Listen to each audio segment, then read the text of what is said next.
Hi hello welcome back to my channel. ఈరోజు మన recipe ఏంటంటే మటన్ పెప్పర్ గీ roast అనమాట.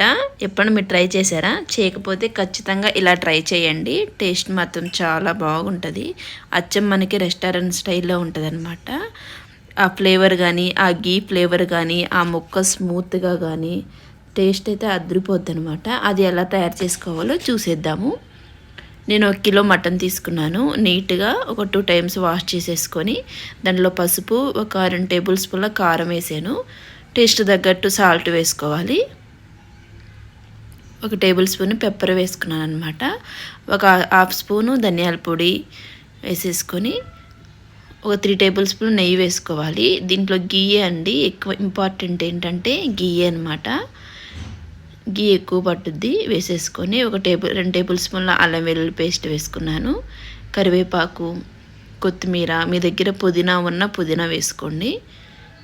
వేసుకొని బాగా మొత్తం ఆ ముక్కకు పట్టేటట్టుగా మొత్తం కలపాలి. ఒక 2 నిమిషాలు కలిపేసి మూత పెట్టేసి పక్కన పెట్టాలన్నమాట. ఒక 5 నిమిషాలు పక్కన పెట్టేసేయాలి. దానికి కావాల్సిన మసాలా ప్రిపేర్ చేసుకుందాం. ఒక కడాయి పెట్టేసుకొని 1 టేబుల్ స్పూన్ జీలకర్ర, 2 టేబుల్ స్పూన్ ధనియాలు, ఒక 5-6 లవంగాలు, ఇలాచి, 1 టేబుల్ స్పూన్ మిరియాలు, దాల్చిన చెక్క వేసుకొని మాడకుండా లైట్గా ఫ్రై చేసుకోవాలి. చేసుకొని చల్లారిన తర్వాత మిక్సీ పట్టుకోవాలన్నమాట మెత్తగా. మనం కలిపి పెట్టుకున్నాం కదా మటను, అది ఒక కుక్కర్ తీసుకొని ఆ మటన్ అంతా కుక్కర్లో వేసేసుకొని ఒక 5 నిమిషాలు మూత పెట్టేసి బాగా మగ్గిద్దామండి. మగ్గిస్తే ఏమవుద్దంటే ఆ వాటర్ అంతా బయటకు వస్తాయి. బయటకు వచ్చి ఆ ఫ్లేవర్ అంతా గీ ఫ్లేవరు, పెప్పర్ ఫ్లేవరు అంతా బాగా ముక్కకు బాగా పట్టుద్ది అనమాట.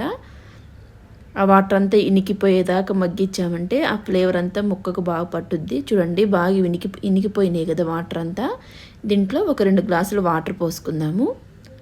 వాటర్ పోసుకొని మనకి మటన్ తగ్గట్టు విజిల్స్ పెట్టుకుందాము. నేనైతే ఒక 5-6 విజిల్స్ పెట్టాను. చూడండి బాగా ఉడికిపోయింది కదా, ముక్క కూడా బాగా ఉడికింది. ముక్క బాగా ఉడికిందో లేదో చూద్దాం.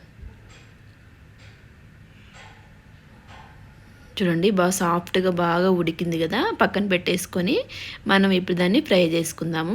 ఒక బాండలు పెట్టేసుకొని ఆయిల్ వేసి ఒక 2 టేబుల్ స్పూన్ల నెయ్యి వేసుకోవాలి. నెయ్యి దీంట్లో ఎక్కువ పట్టుద్ది అనమాట. నెయ్యి వేసుకొని బిర్యానీ ఆకు, స్టార్ పువ్వు వేసేసుకొని కట్ చేసి పెట్టుకున్న ఆనియన్స్ కూడా వేసుకొని కొంచెం సాల్ట్ వేసామంటే త్వరగా మగ్గిపోతాయి.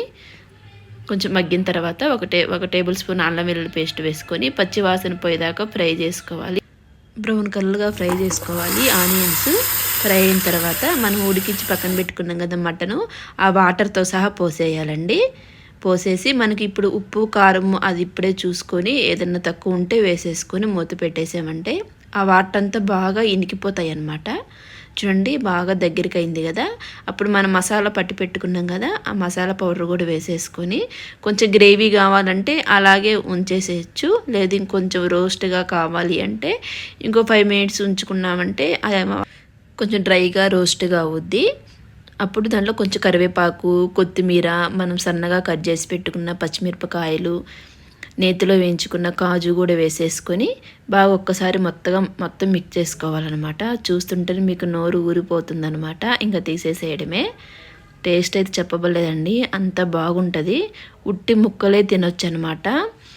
మా పిల్లలు అసలు మటన్ తినరు, అలాంటిది ఇలా చేసి పెడితే కమ్మగా తిన్నారు. అంత టేస్ట్ బాగుంది. తప్పనిసరిగా మీరు కూడా ట్రై చేయండి. లైక్ చేయండి, మన ఛానల్ని సబ్స్క్రైబ్ చేసుకోండి. Thank you.